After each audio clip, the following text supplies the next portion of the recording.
सबसे पहले गूगल पे जाके आप cmip.punjab.gov.pk टाइप करेंगे और एंटर करेंगे, जिससे वेबसाइट ओपन हो जाएगी। इसके बाद आपने साइन अप करना है, साइन अप पे क्लिक करें और यहाँ पे एम्प्लॉयर की ऑप्शन पे जाके अपनी प्रोफाइल क्रिएट करनी है। सबसे पहले साइन अप करना है। इसके लिए सबसे पहले हम अपना ऑफिशियल ईमेल आईडी एंटर करेंगे।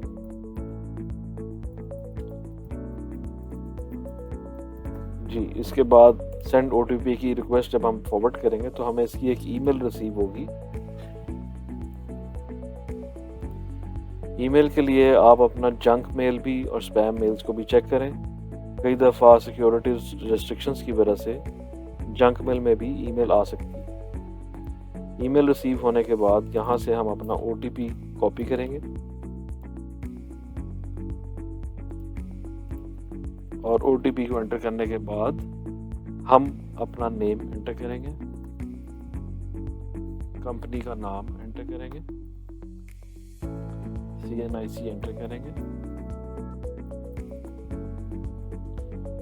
पासवर्ड सेट करेंगे। कोशिश करेंगे कि पासवर्ड में स्पेशल कैरेक्टर्स, न्यूमेरिक नंबर्स और कैप्स का इस्तेमाल करें ताकि एक सिक्योर पासवर्ड सेट हो। टर्म्स एंड कंडीशन को रीड करने के बाद हम इनसे एग्री करेंगे, कैप्चा को टिक करके साइन अप कर लेंगे। हमारा सक्सेसफुल साइन अप हो गया है। इसके बाद उसी ईमेल से जिससे हमने अपना रजिस्टर किया था अकाउंट, उससे लॉगिन करें।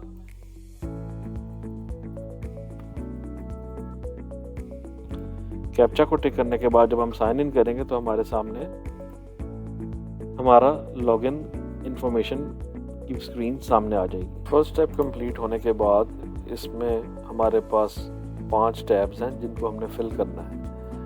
As a company focal person सबसे पहले मेरा नाम एंटर होगा, जो कि एज पर CNIC ऑलरेडी मेरे पास शो हो रहा है क्योंकि मैं पहले ही इसकी डिटेल एंटर कर चुका हूँ। यहाँ पे मैं अपनी डेजिग्नेशन एंटर करूँगा। CNIC नंबर भी मेरा जो पहले से एंटर हुआ है वो शो हो रहा है। CNIC की फ्रंट और बैक से पिक्चर मुझे अपलोड करनी है। साइज लिमिट 1 MB है, लेस देन 1 MB, और फॉर्मेट्स इसके जो हैं JPEG फॉर्मेट में है। उसके बाद मैं अपनी प्रोफाइल पिक्चर अपलोड करूँगा, अपना जेंडर सेलेक्ट करूँगा, मोबाइल नंबर एंटर करूँगा। लैंडलाइन अगर अवेलेबल है तो उसकी डिटेल एंटर करूँगा। ऑफिशियल मेल मेरा वही शो हो रहा है जो जिससे मैंने साइन अप किया है। अपना डिस्ट्रिक्ट सेलेक्ट करूँगा और अपनी तहसील सेलेक्ट करूँगा। ये इन्फॉर्मेशन एंटर करने के बाद मैं सेव कर दूँगा। अब हमारी फर्स्ट इन्फॉर्मेशन कंप्लीट हो चुकी है। उसके बाद थर्ड स्टेप जो कि सेकंड टैब है हमारा, उसमें हम कंपनी और ऑर्गेनाइजेशन की डिटेल सेव करेंगे। कंपनी का नाम ऑलरेडी हमारे पास आ रहा है। कंपनी की ऑर्गेनाइजेशन अगर पब्लिक सेक्टर या गवर्नमेंट डिपार्टमेंट है तो हम वो सिलेक्ट करेंगे। अगर हमारी प्राइवेट ऑर्गेनाइजेशन है तो हम वो ऑप्शन सेलेक्ट करेंगे। पब्लिक ऑर्गेनाइजेशन के लिए सबसे पहले हम कैटेगरी सिलेक्ट करते हैं। कैटेगरी सिलेक्ट करने के बाद हमें एक अथॉरिटी लेटर अपलोड करना है जो मैं अपनी कंपनी से लूँगा as a focal person. Authority letter update करने के बाद हमारी कंपनी में कितने मुलाजमीन या कितने एम्प्लॉयज़ काम कर रहे हैं मुझे उसकी डिटेल एंटर करनी है। कंपनी का लोगो अपडेट करेंगे और ऑप्शनल इंफॉर्मेशन है कि वेबसाइट की डिटेल भी एंटर कर दी जाए।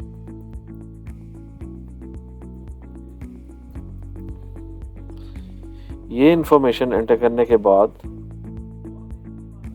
हम अपना हेड ऑफिस सेलेक्ट करेंगे कि हमारा हेड ऑफिस किस डिस्ट्रिक्ट में है, हेड ऑफिस किस सिटी में है और उसका एड्रेस सेव करेंगे। इसके बाद हमें उसके कोऑर्डिनेट्स अपडेट करने हैं जिसमें लैटीट्यूड और लॉन्गिट्यूड की इंफॉर्मेशन एंटर करते हैं। तो उसके लिए हम शो मैप पे क्लिक करेंगे तो हमारे सामने उसका मैप आ जाए।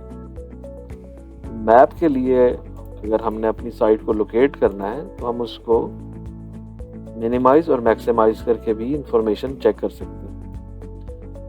मैप पे आप अपनी साइट को देखिए और जहाँ पे आपको लगता है कि आप ऑफिस अवेलेबल है वहाँ पे सिंगल क्लिक करेंगे तो उसकी लोकेशन सेट हो जाएगी और उसको सेव करते हैं, जिससे कोऑर्डिनेट्स अपडेट हो जाएंगे। कोऑर्डिनेट्स अपडेट करने के बाद इंपॉर्टेंट स्टेप ये है कि आपने इसको सेव करना है। सक्सेसफुली सेव करने के बाद आपकी हेड ऑफिस की इंफॉर्मेशन अपडेट हो जाएगी। इसके अलावा अगर आप अपना कोई रीजनल ऑफिस या सब ऑफिस या फील्ड में कोई ऑफिस आपका है उसको भी अपडेट ऐड करना चाह रहे हैं तो उसी प्रोसेस के ज़रिए आप उसकी भी डिटेल करेंगे। फर्ज करें मेरा हेड ऑफिस लाहौर में है लेकिन मेरी ब्रांच शेखुपुरा में है, तो शेखुपुरा डिस्ट्रिक्ट में मुरीद के में हमारी ब्रांच है, तो मैं इस तरह उसको सेलेक्ट करूंगा और उसका एड्रेस एंटर करूंगा।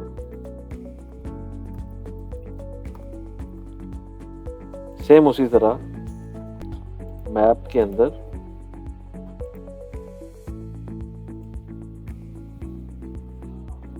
मैं एक लोकेशन अपनी एंटर कर लूँ। लोकेशन सेव करते वक्त जब आप कोऑर्डिनेट सेव कर रहे होंगे तो ये चीज़ बहुत ज़रूरी है कि आप अपने ऑफिस की जो लोकेशन है वो एग्जैक्ट वही एंटर करें जो कि लोकेशन एग्जिस्ट करती है। मैप से आपने सर्च करके हेड ऑफिस की इंफॉर्मेशन एंटर करनी है और वहाँ पे एग्जैक्ट लाहौर की अगर लोकेशन है तो मॉडल टाउन की लोकेशन है। मॉडल टाउन में अगर वो फर्स्ट करें आर ब्लॉक में आपका ऑफिस एग्जिस्ट करता है तो आर ब्लॉक के अंदर आपने एग्जैक्ट पिन वहीं पे प्लेस करनी है जहाँ पे आपका ऑफिस है। इसी तरह रीजनल ऑफिस अगर आपका है तो उसमें भी सेम वही इंफॉर्मेशन आपने एग्जैक्ट अपनी लोकेशन के मुताबिक ही एंटर करनी है। अगर आप ये इंफॉर्मेशन नहीं इनकरेक्ट या सही एंटर करेंगे या इनकरेक्ट एंटर करेंगे उससे बाद में स्टूडेंट्स की अटेंडेंस में इश्यूज आ सकते हैं। अगर अटेंडेंस उनकी उस लोकेशन पर नहीं होगी तो उनकी अटेंडेंस शॉर्ट भी हो सकती है और उनको इंटर्नशिप का जो स्टाइपेंड है उसमें भी पे होने में मुश्किलात का सामना करना पड़ सकता है, क्योंकि आपकी अटेंडेंस उससे लिंक है, लोकेशन के साथ लिंक है। तो इस लोकेशन को आपने बहुत एहतियात से एंटर करना है। अपने सेम ऑफिस की लोकेशन, हेड ऑफिस की अगर इंटर्नशिप है तो हेड ऑफिस की लोकेशन एग्जैक्ट पॉइंट पे आपने इसको प्लेस करके कोऑर्डिनेट सेव करने हैं। और अगर सब ऑफिस की, रीजनल ऑफिस की लोकेशन किसी और शहर की है तो उसको सर्च करके मैप से एग्जैक्ट लोकेशन के ऊपर पिन डाल के उसके कोऑर्डिनेट्स को सेव करना है और अपडेट कर लेना। सेव लोकेशन करके कोऑर्डिनेट्स अपडेट हो गए और ऐड ऑफिस करने से मेरी साइट लोकेशन भी अपडेट हो गई। इसको मैं सेव करके नेक्स्ट ऑप्शन की तरफ मूव कर जाऊंगा। इन केस मेरी ऑर्गेनाइजेशन पब्लिक या पब्लिक सेक्टर नहीं है तो फिर मैं प्राइवेट सेक्टर की ऑप्शन सेलेक्ट करूंगा। कंपनी की कैटेगरी सेलेक्ट करूंगा। कंपनी की रजिस्ट्रेशन डेट सेलेक्ट करूंगा ईयर के साथ। अगर प्रीवियस ईयर्स में है तो पुरानी जो भी एग्जैक्ट डेट है, जिस डेट को कंपनी रजिस्टर हुई है वो डेट एंटर करूंगा और कंपनी का रजिस्ट्रेशन सर्टिफिकेट भी अपलोड करूंगा। इसके बाद कंपनी की ऑपरेशनल डेट, जिस डेट से कंपनी ने ऑफिशियली काम स्टार्ट किया है, वो डिटेल एंटर की जाएगी। अपना NTN number, national tax number मैं एंटर करूंगा।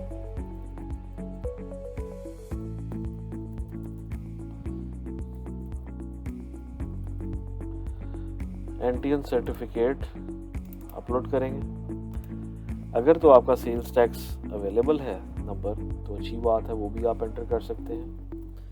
इन केस ये अवेलेबल नहीं है तो ये कंपलसरी फील्ड नहीं है। सेल्स टैक्स अगर अवेलेबल है तो उसका सर्टिफिकेट अपलोड होगा। सेल्स टैक्स इंफॉर्मेशन एंटर करने के बाद कंपनी प्रोफाइल अटैचमेंट आपने करनी है जो कि PDF फॉर्मेट में होनी चाहिए, जिसमें कंपनी की डिटेल है सर। अथॉरिटी लेटर अपडेट करना है आपने। नंबर ऑफ एम्प्लॉयज, जितने आपकी कंपनी में एम्प्लॉयड हैं। ऑर्गेनाइजेशन का लोगो, वेबसाइट। इसके बाद हेड ऑफिस की इंफॉर्मेशन जैसे हमने पहले की है सेम वैसे ही। हेड ऑफिस की इंफॉर्मेशन मैप पे जाके कोऑर्डिनेट्स करने हैं, और इसके अलावा हम सब ऑफिसेस भी ऐड करेंगे, लेकिन ये बहुत ज़रूरी है हेड ऑफिस की इंफॉर्मेशन सेव करने पहले, ताकि वो आपको रीजनल ऑफिसेस भी ऐड करने दें। रीजनल ऑफिस अगर आप मल्टीपल हैं तो मल्टीपल भी ऐड कर सकते हैं, अगर सेम सिटी में है मल्टीपल हैं तो वो भी कर सकते हैं।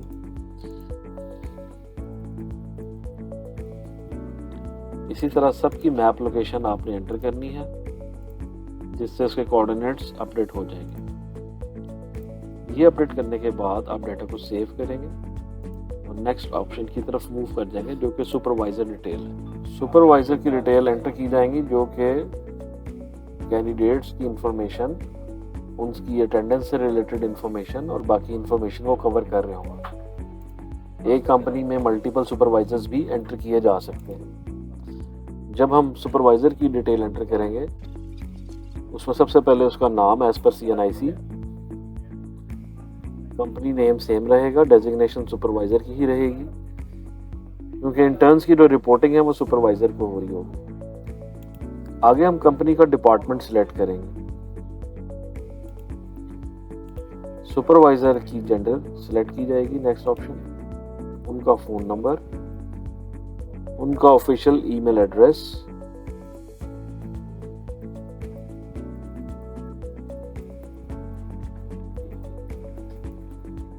और उनकी लोकेशन। अब लोकेशन में हमारे पास 3 ऑप्शंस आ रही हैं, जिसमें हमारा हेड ऑफिस का एड्रेस आ रहा है और 2 हमारे साइट के एड्रेस आ रहे हैं। ये हमने बहुत केयरफुली सिलेक्ट करना है कि हमने इंटर्न्स को कहाँ प्लेस करना है। अगर तो हमने इंटर्न्स को हेड ऑफिस में प्लेस करना है तो हेड ऑफिस सेलेक्ट करेंगे। अगर इंटर्न्स को हमने साइट एड्रेस पे सेव करना है, जैसा कि मुरीद के हमने साइट एड्रेस में एंटर किया था, तो हम मुरीद के को सिलेक्ट करेंगे। तो अभी हम इंटर्न्स को मुरीद के में करना चाह रहे हैं, तो हम मुरीद के की ऑप्शन को सिलेक्ट करके सेव करेंगे। एक और पॉइंट जो इम्पोर्टेंट है, जिस ईमेल एड्रेस को आप यहाँ पे एज अ सुपरवाइज़र एंटर करेंगे और जब इसको सेव करेंगे, तो उनके ईमेल एड्रेस पे उनके क्रेडेंशियल्स की डिटेल सेंड हो जाएगी, जिसमें उनका यूज़र नेम और पासवर्ड होगा, जिससे वो लॉगिन करके फर्दर चेक कर सकते हैं। ये इन्फॉर्मेशन आप सेव करेंगे तो 1 सुपरवाइज़र की इन्फॉर्मेशन सेव हो गई। आप यहाँ से ऐड मोर करके मज़ीद अगर इंटर्नशिप्स या सुपरवाइजर्स ऐड करना चाह रहे हैं या मल्टीपल ऑप्शंस को भी सिलेक्ट करना चाह रहे हैं वो भी कर सकते हैं। अगर आप इसमें कोई डिटेल गलत भी एंटर कर चुके हैं तो वो भी एडिट की ऑप्शन से जाके आप करेक्ट कर सकते हैं। इस इंफॉर्मेशन को आप सेव करेंगे और फिर नेक्स्ट ऑप्शन पे आ जाएंगे। अब यहाँ पे आपने इंटर्नशिप्स की स्लॉट्स को कवर करना है। अगर तो आप डिग्री प्रोग्राम्स में इंटर्नशिप्स ऑफर करना चाह रहे हैं या डिप्लोमा प्रोग्राम्स में करना चाह रहे हैं, तो ऑप्शंस को आप यहाँ पे फिल आउट करेंगे। सबसे पहले डिग्री इंफॉर्मेशन के लिए आप यस करेंगे तो आपके सामने ओपन हो जाएंगी। आप कौन सी डिग्री की इंटर्नशिप्स करना चाह रहे हैं वो आप सिलेक्ट करें, डिपार्टमेंट सिलेक्ट करें, टोटल नंबर ऑफ इंटर्न्स कितने चाहिए हैं वो सिलेक्ट करें,